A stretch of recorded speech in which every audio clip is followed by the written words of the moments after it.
Hello and good day. We are working on a Sub-Zero refrigerator.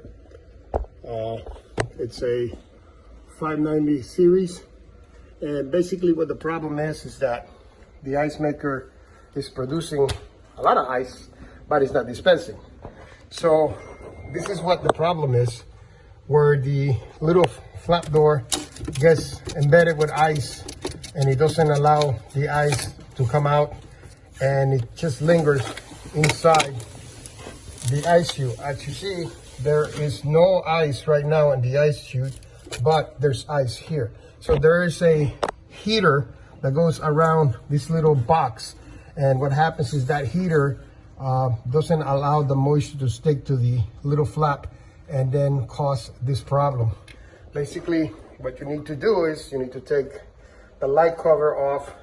There's a screw down here that you need to remove, and then there's a panel that goes here, and what it is you're going to push the panel back and then out, and then you have exposure to this. This little box is going to come out, and basically it looks like this repair was already done at one time or another, because there's new wires that have been already fished through the dispenser. So that will make it an easy repair for today. Since everything is being done already, it'll be easy to pull out, put new ones in, and push back in. And then that will be connected into one of the lines here.